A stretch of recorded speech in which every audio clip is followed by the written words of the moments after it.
لله نحمده ونستعينه ونستغفره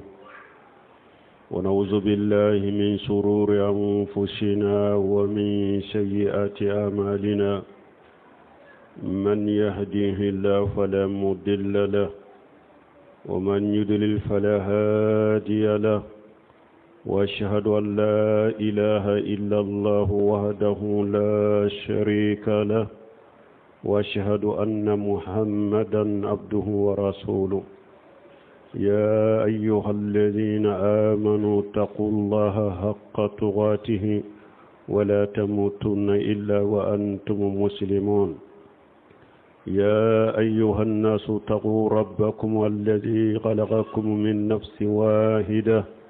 وخلق منها زوجها وبث منهما رجالا كثيرا والنساء واتقوا الله الذي تساءلون به والأرحام إن الله كان عليكم رقيبا يا أيها الذين آمنوا اتقوا الله وقولوا قولا سديدا يصلح لكم آمالكم ويغفر لكم ذنوبكم ومن يطع الله ورسوله فقد فاز فوزا عظيما أما بعد فإن خير الحديث كتاب الله وخير الحديث محمد صلى الله عليه وسلم وشر الأمور محدثاتها وكل محدثة بدعة وكل بدعة ضلالة وكل ضلالة في النار أما بعد فاتقوا الله عباد الله واخلصوا عبادة له تفوز بسعادة الدارين أيها المسلمون بعث الله محمد صلى الله عليه وسلم ليجددوا للناس دين آبائهم إبراهيم ويدلهم أن العبادة حقا مهدا لله سبحانه وتعالى لا يجوز صرف شيئا منها لغير الله سبحانه وتعالى وقد وبخ سبحانه وتعالى المشركين على تاجيمهم لأصنامهم قال عز وجل أفرأيتم اللات والعزى ومناة الثالثة أخرى أمبي الله تنو أمبا دمنيني أمبا يافدلي أمبي أنيني ألا في أكان كسي كابو أن يركون تورما أنان كبارا جمو نيالاي جوم من كنداو دي كندا بغاي نيالاي جوم من فيلي كندا بغاته سرولا أمبي سيريا ما سيتي مني باتو تشيلا ما كاكا ني ألا كلم بيوتي جنيون تعالى لا أمبي سيريا محمد ولا كجون ولا كتشيدن دو كسيني نما باكا هذا مدو مؤمنو أي سيرالاني أنا سيرانيا دامبلا كشيكو هكبلا سيكنا وما أبدا ni ate islamawiye hadama do ay siralanye masami nyaw da kabo ninkele la ko ninkele ko da kabo awa o ninkele ka chama ka furmuso da kabo ala ka chama ni muso chama ko chare kabo la ay siralanye abe ala delini ala togo minye aka sira sinji fananye aka na tige aka do ala ya ka korosili bagade mumino ay siralanya ka sawaba kuma ufo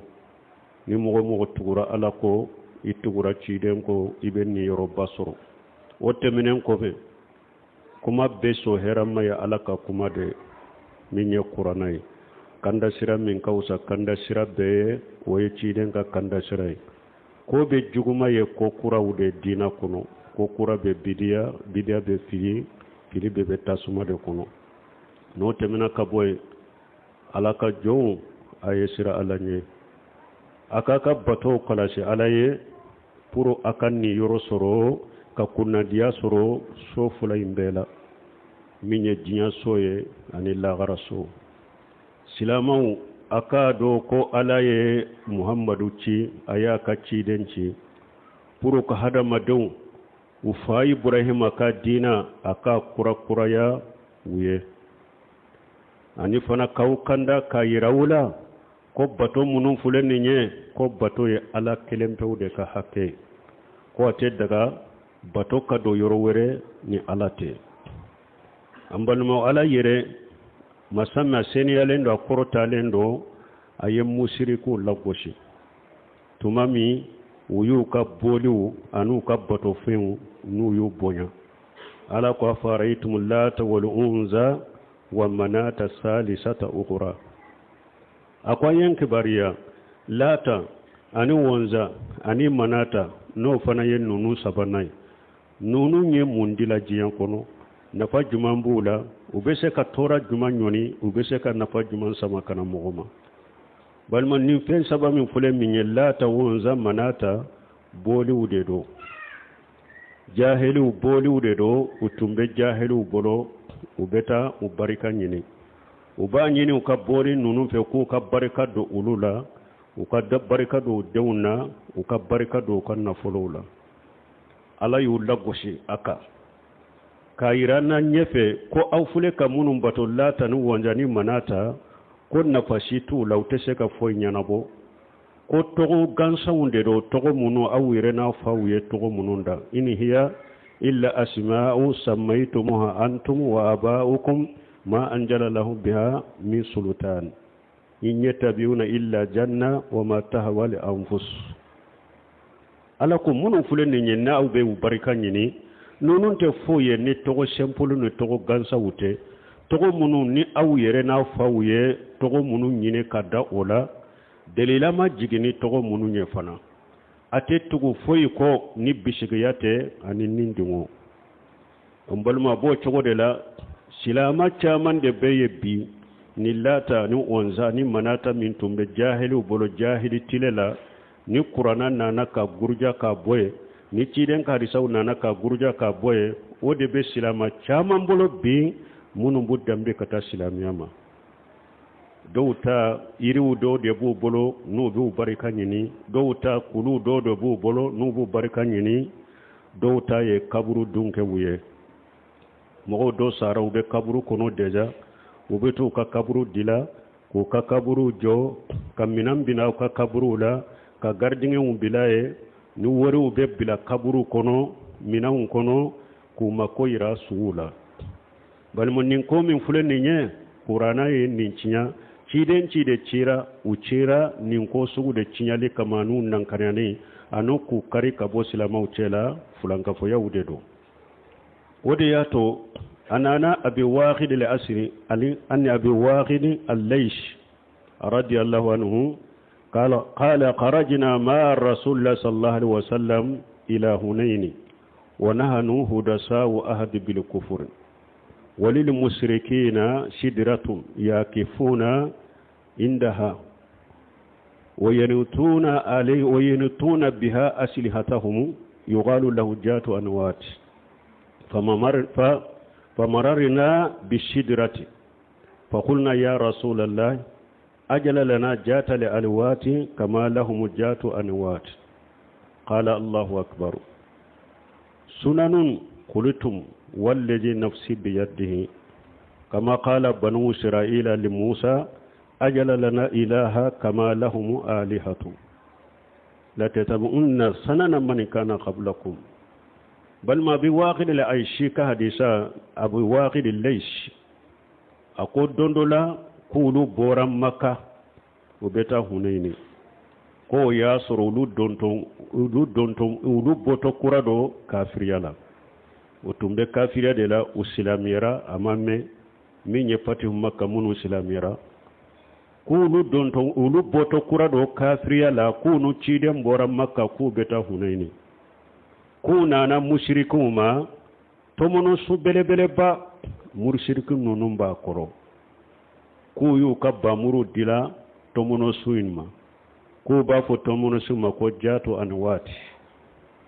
bamuru dilo konye munye tomono su na ko aka barika do bamuru la ko nulu be femmin tigeni bamuru ye ko ana tige kanye tuma mi ulu fana temena doro mushriku la nin chogola ko na tomono su belebele ba doma aw ko cide ite jata an wati ke an fana komin jato an wati be nonum bolo chogomi mana nin tomono suke an fana ye an ka ke jata an wati an fana kan ka bamuru diro ala ka barika nyini ana barika do an ka bamuru la cide nyok kabaru fili akaba kura kuma inna ako Allahu akbar ako sunan khulutum ako ninye tasira kura do de na yafo wallahi nkal nani masay nimbe masa min bolo aw ka kuma min fule ninye abe ko mi bani sarlanka wiye kuma min fo Musa ko Musa ma ko bato feke anye ko mi bato fembe nunu bolo chogomi akon nin kuma yo nyogona de musirkiya de fule ninye bato fe ngore o nyini to de fule ninya u bolo ko mi bani sarlanka wiya fo Musa e chogomi me mo munun temena wunye abana ukata siraw bato de suburunya kele nongo hari no donna ko dinga kono abe do no fe balmo ciden ka kuma min fule ni nyen ni hadisa min fule ni nyen ninde fule silamiya kono si sakka ke dinay ka kaburu jo ka bonjo kaburu la ka kogo jo kaburu la ka shima do kaburu la odiato silamiya sariya ya haramuya nahar rasulullah sallallahu alaihi wasallam أن يجسس القبر وأن يقعد عليه وأن يبنى عليه رواه مسلم في صحيحه وجاد الترمذي والنسائي بسند صحيح وأن يكتب عليه سيدي صلى الله عليه وسلم أيب بليلك أكو قبر كوان كان سيمانتد كوان كان سيما دو قبر لا كو قبر أن كان سيغاكا كو قبر كوان كان جو ko joli kana ke kaburu ka kogo kana jo kaburu la janko saliro janko misiri janko bon sanyelema ka bon jo ka so jo kaburu so la ko sanyelema sanya beta jiarala cide nya ambali ala ni hadisa be sahih muslimu kono turumiji anin nasaiya faraka ni sanadu sahalenye ani akana sebeli ke kaburu ka wodi ato mbalima te daga sima ka do kaburu la te daga kogo ka jo kaburu la te daga kaburu ka dila ate daga fana togo ka sebe kaburu la hari su togo aharamulen do ka sebe kaburu la afatulu tarihu aharamulen do ka sebe kaburu la minye fana ewa ka ayaw do sebe kaburu la nunum be haramu ye islamiya sariya nunum bali muslimo me jamana kono kaburu jiara kelaw de be no beta kaburu la ka wori dom minan kono ku bolo da kaburu ka ko kaburu tigi karasamma silana nyinyere kadfa ima ninyi kademba ya karfa ima karasamma sina bana de bela e kan nekene ya garjagete ne ka garjage kenna ube ba fo ko beki kan nganniya siri nganniya mimbe bela mo kelen kelela ko abi kam mako nyana bon balmo ni nyefulan ka fo yade nimbe mo be ninke ube ka kantigale ke kaburu la ni nyefulan ka fo yaye shirkul akbar mukhraju min al millah ni nyefulan ka fo yakumba bade nabi hada model la bo silamiya kono pew men ni mo min tara kaburu la ema kaburu tigi walede emi mako irala me eye ala deli kaburu la ko karase mo bade ijonka ala deli aka kaburu la aka pasamanta ko so ala ninjabi ni nye bidiyaye ni nye haramuye ni mfane siraye kata fulan ka foyama ni ma su yere wole ka penyina fe me eye ala de deli su ka kaburu la oye siraye de kata fulan ka foyama oye bidiyaye oye haramuye me ema ke mushrike shirku kumbaba min billah bo silamiya kono me ni su nyere koni de wole kwa ke kam makon yana bo oye mushrikiya de o billah bo silamiya kono pew silama chaman fana ba dambe kata silamiya ma jamana in kono balima bara shitu la ninte awa ibe ko fula ni nyogonche imaye mushrike shirku kumbaba bolendo silamiya kono ni mo munu be nin ko suku ke ube ibe haramula ube bidiyala ube sirala siramin bi sama kata fulan ka foyama hada madon ku yere kolosi nunu mambalmo e wonni ya fo nunu ba fo uba fo fana ko aw masu wele ko ambe su yere batode an kala nyine de ma bawde do mogo nyumawde do o ka ala delanne maka mushriku yenni fo aw nyaw ala ya cinya ubolo ويعبدون من دون الله ما لا يضرهم ولا ينفعهم ويقولون هؤلاء سفهاؤنا عند الله maka musirku fana tumbe nin cogo de law ala ko be fem bato fem mun tese ka tora nyoni kabu ka tese ka nafa sama kana uma men ni ya fuye uba fo a nununde an ka sunya di domba gawe ala fe nununde be dalile ke anunye ala fe maka musirku tumbe nin de fo ala ya cinya ubolo ka fu be fulan ka fo ya de la aya wore kono ala ko o mane adallu mimman yadu min dunillahi من لا يستجيب له إلى يوم القيامة وهم عن دعائهم غافلون وإذا حشر الناس كانوا لهم أعداء وكانوا بعبادتهم كافرين بل مؤمن بتا يسون سرو كبر دلا أبي حكلين تانيا دي ولا كتا إماو ودا تولا كومن أدل أكون مغو جمان في اللندو أكون مغو شيما في الممن كمغو بو يدعو من دون الله ما لا يضرهم يدعو من دون الله مغسو في لنت مغمي ناباك كفن ولا منت عليه من لا يستجيب له الى يوم القيامه ni اي شي بك كبر لك ولا فوكتا جاولي اتسكي جابي مغمي بتا سولا سوكرسا اي شي بك كا ولا كبر كنو يا اتسكي جابي ala ko مغسي في لنت كمغبو مغمي ni ebake كفن ولا min tesheki jabi fokata qiyama wa hum an du'aihim qafiluna ibaka woleli minna kabato minke hakili talayre atado ko ibe ayere min bolo dalen fule suka kibi makoni na fede suin tado ko ibe yere enyo na naluma beya onyo na fato beya suin tado ko ibe yere وهم عن دعائهم غافلون وإذا حشر الناس كانوا لهم أعداء وكانوا بعبادتهم كافرين أو أن هذا ما دون فرلا نيون كقيامة كنك فنا إتم بني سوم من بركانيني إتم بني سوم من باتو على قوا بكي جوجو de قيامة كنكاي سوي نيرد بكي جوجوي سوي نيرد بكي كله بغاي قيامة كنكا أو إتم باك باتو منك أبا بفسر ولي أبي كافرنا أبي aba fon tiga la afuli kura tuntene bato abe fusir wali kani ka bato ni nya qur'ana ayade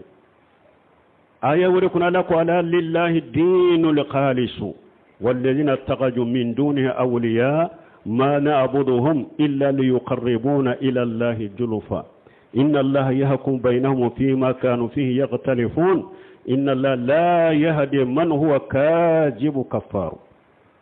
aya wore kuno ala ko dina kalasile oye ala de tay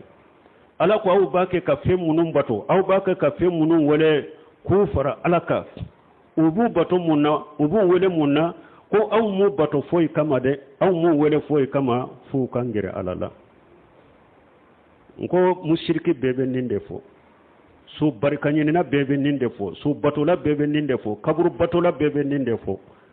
ko amma su nunun bato fe ngore kamade anyu bato de ukangere alala ala yemu fo ala ko ne ala be kiri tige uni nyogonche utumbe nyogon soso minna ne ala be kiri tige ni nyogonche e wonne ala ne te galon tige la kandante kafri kanda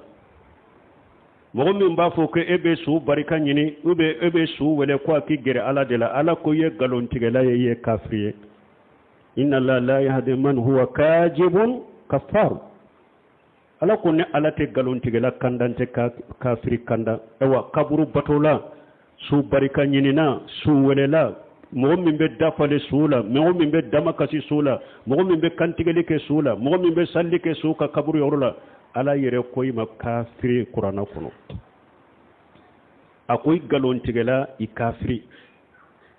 ala do sabatu qur'ana kono ewa ye kuma min fore su barika nyini na yere de ne ye su barika nyina kingira ala de la ala ko ede kafiri mene ni mo min kono ya bato yere de kama eta e ka mushriki ya jelendo e bolendo islamiya kono e min ba fo de kambu barika nyini ma bawde o kangira ala la hunala de la nyomle kamalu namma ko nyara bo ala ko igalon tigala kafiri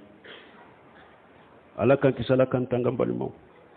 islamiya ambe ala de ala ka fanga de islamiya na jamana kono ni islamiya sariya be barani jamana kono bani mo ni islamiya sariya nana jamana in kuna badda mina fion foro minna mushriki nunun do ko ka kaburu becci soso jolen be kaburu la kaburu jolen de kogo be kaburu la ka becci ka boy silamiya ba damina o de la folo bolo tige tena ni mo mi jenya ke furula ki farakere o tena folo mo ko tena folo silamiya ba damina musrikiya indera ko boy folo ka musriku boy mi matube ka kantige ka boy kata kaburu be katu be guruja o de nana shehe muslimu kono abil hayyaj al asli aka hadisa be ako dondola ali ibn abi talib ko alema alla abu asuka alama basani alaihi rasulullah sallallahu alaihi wasallam allan tadat misala illa tamasitahu wala qabra musrifa illa sawaitahu abil hayyaj al asli ako dondola ali ibn abi talib ya ale wore o yasur ali de mu'minu nyemay ako abil hayyaj ma ako yalin ki ci kata dugu dola ci dola ne ci da nyere kan yana mayala adella kan ne ci kimbila nyugona la ci da nyere della ka ali ibn abi talib ci ka bila nyugona la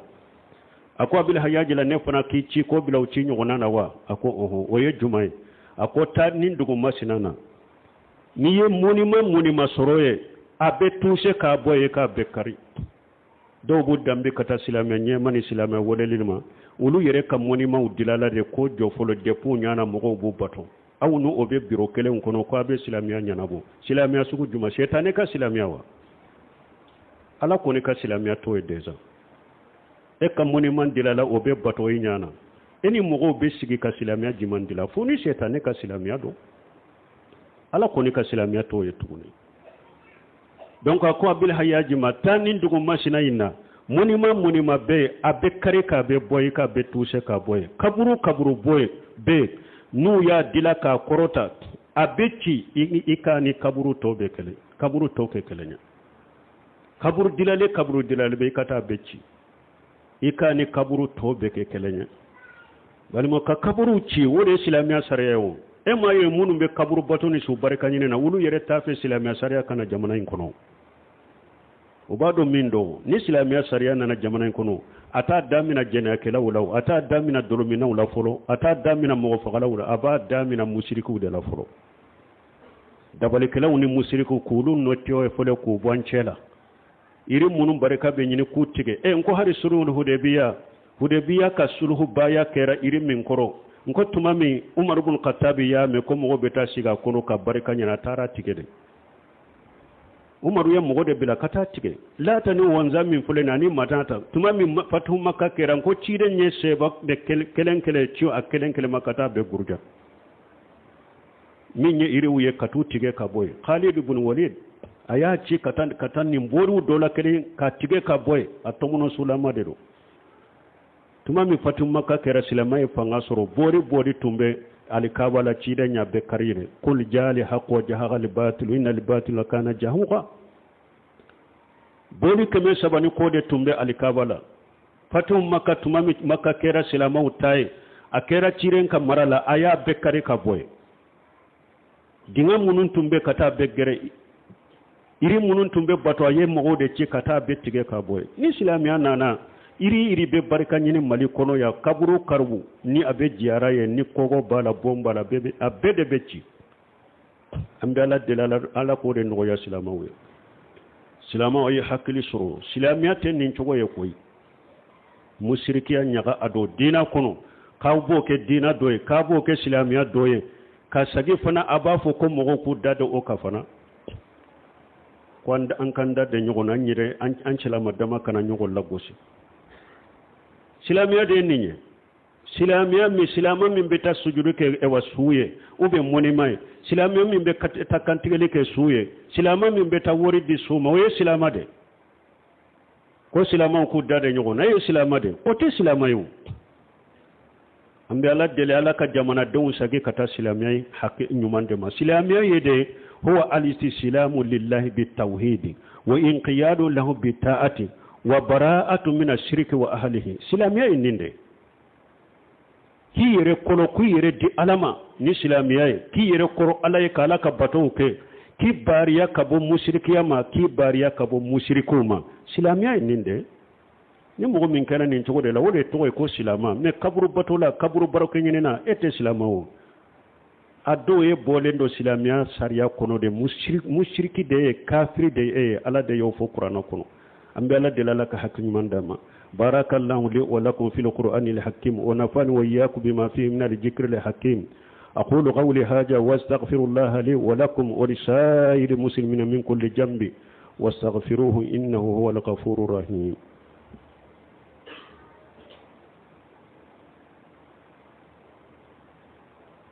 الحمد لله رب العالمين والصلاة والسلام على نبينا محمد وعلى آله وأصحابه وسلم تسليما كثيرا. أما بعد، عن أبي هريرة رضي الله عنه قال حين أنزل الله قام الرسول الله صلى الله عليه وسلم حين أنزل الله وأنذر آشرتك الأقربين قال يا معشر القريش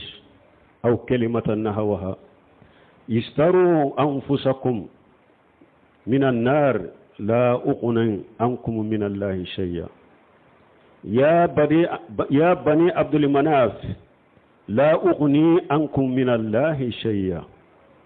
يا عباس ابن عبد المطلب لا أغني عنك من الله شيئا. يا شافية أمة رسول الله لا أغني عنك من الله شيئا. يا فاطمة بنت محمد ساليني من مالي ساليني ما شئت من مالي لا أغني عنك من الله شيئا. رواه البخاري ومسلم. بل مو أو منهم بولي أن يكون هذا ما دون نوفي كابو ولو بريكانيني أبو داجوتا أبا يرجوشي أولا أبا كوسولي أويه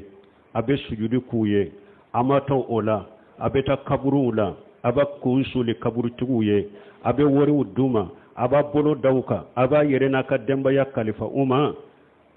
abu hurata ka hadisa nana ko ciden wulila ka jo ko tumami aya jigna ala ko wanzir asirataka al aqrabin ala ko cide ikabbali masru baga de ikabbari masru lasira iku baga iku lasira jahannaba tasumani hemembe mbalimo an ko shegu munu ni maba nunu kununu ka demba ya bar janna kono kaba wulu tilala ulu ba ke kaw jamade makara ka fere ke aw be kisi lagara chogo me ulu yere kisira kaba wulu nu ka demba yaw la hawla wala quwwata illa billah. ala yere ko ala ko chidema akoy ka demba ya baga jahannaba tasumama aw ba fo aw ye chiden ka mode wunye ala ko chidema na ya soro ciden modanya yere cinya yere ala ko ciden ka awu folo yere de baga folo mene kwa kasira jahannaba tasuma nye kwa kasoro mimbe fo galon fin kiri wude do ku yere dambe kata ciden magalo ciden yere kabali masuru haqiqa ala ko aku baga de ku lasira jahannaba tasuma nye ni aya jigine ciden wulila ka jo ayo quraishi be wole parce que arabu da bora quraish gan kaw de la ako quraish gan kaw akwa ya yere kolochi jahannaba tasuma ma la gara ala fente se ka foy nyana bo awye ya nte se ka foy nyana bo awye ala fe la gara aya yere tanga ka yere quraish ka bo jahannaba tasuma ma de ako abbas o ye ciden binankende ako la garante se ka foy nyaye ala fe de ibe alabato chogo me kala alabato chogo le ka kisi tasuma made la garante se ka foy nyana boye alafe ako bani abdul manaf daw oye quraish ka kabila doye ako yomal khama don te se ka foy nyana boye alafe yede aye barako min ba kisi jannaba tasuma la garante se ka foy nyaawye yede ako safiyatu ciden tene muso ako lagara ciden ko amal lagarante se ka foy nyana boye ala fede ala batu be kisi tasuma ma chogomi ako fatumata muhammadu demuso nka jiyanna fulo min bimbolo o yinta yembe se ki so ola